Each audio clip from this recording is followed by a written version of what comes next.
I don't know if you saw that play sequence in the Georgia game where Kirby decided to go for it. It was a third down play, 3rd and 3. Hunter ran left on a zone read play, came up about a yard short. They waited, kind of looking, are we going to go? They're down 24-21, 12 minutes to go in the fourth. They fought all this way back. They're kind of, Hunter's looking over like, oh, okay. And it was like 10 to 15 seconds. Then they go fast up to the line of scrimmage. They go trips with a kind of an offset tight end. So essentially quads into the boundary.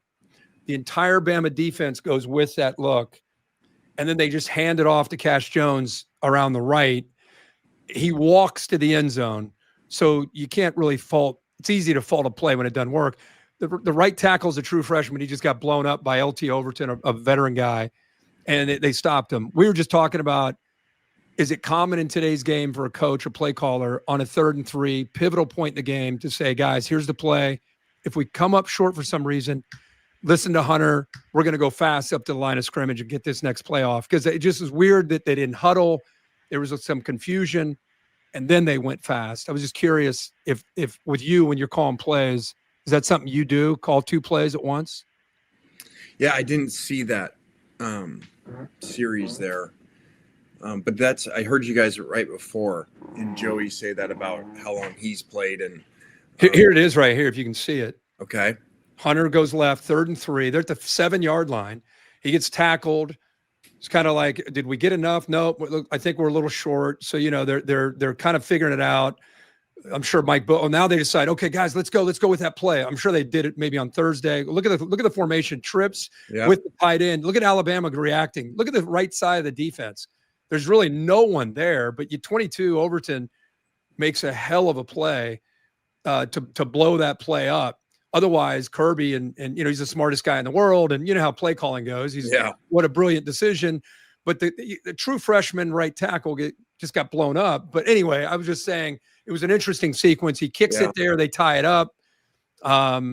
We both agree with the decision to go for it, but it was just the way it unfolded. We thought was kind of interesting. Yeah, I think you got a lot to unpack there.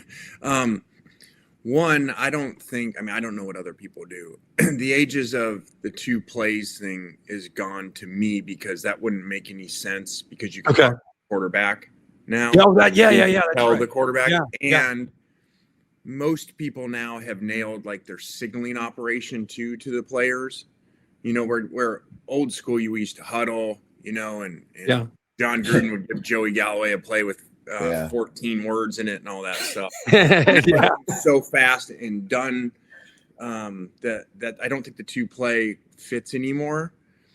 And here's the thing, and this is actually a thing with when I got to Coach Saban that we would have to go through and figure out. When you go really fast, like what Kirby eventually did there, he had to make the decision what to do, and then he must have told it to the coordinator, and the coordinator said, okay, run, gas, whatever, Yep. Put everybody into the boundary, run the zone play.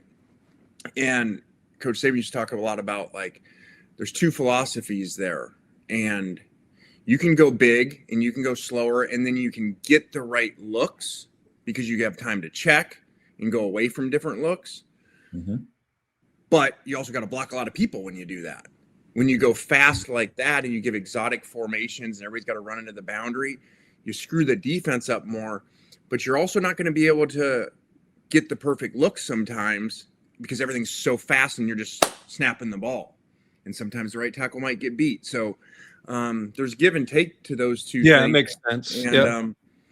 And I think most people now, we really have those. We spend a ton of time on 4th downs and in practice. And so between Charlie Weiss and I, like, it's ordered exactly. So when that 4th and 1 or that 4th and 2, even on the hash, that's all figured out in advance. And so we try to go really fast in those situations.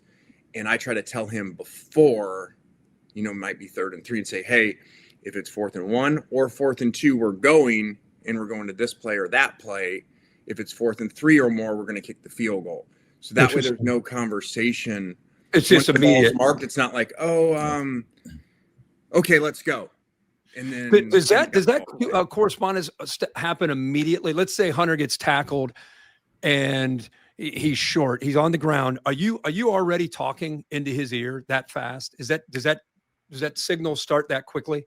Yeah, we've said it before, so he doesn't hear this part. I've already said to Charlie on the third down, if it's one or two, we're going. If it's three or more, we're kicking. Then immediately in that play, he already knows if it's 4th and 1, it's this play. If it's 4th and 2, this play. So he's saying it to the quarterback as soon as that play's over. He's saying, and that's what I was wondering within the NCAA, this correspondence, how quickly does the communication start? Is it literally the second the previous play stops, the whistle blows, right then it opens up, his ear opens up, and you can start talking to him? Yes. As soon as that ball hits the ground, they click it back on. Incredible. It goes off at 15, and then it comes back on, right away. So we can get to him really quick. Okay. And I think that's been a big thing. I don't know how much it's talked about, but in college football, that we get to do that, but the defense gets to do that too. And I think it's allowed younger or less experienced players to play quick, like quarterbacks. You're seeing, like, look at ours. He wasn't even here in the spring, or sometimes these linebackers may have just transferred in somewhere. Well, when the defensive coordinator talks to him, like, think about Whit Weeks. He got to hear all that stuff. He's got a great coordinator, great player. So they're hearing all the stuff too. And he's telling him, hey, Trinidad's,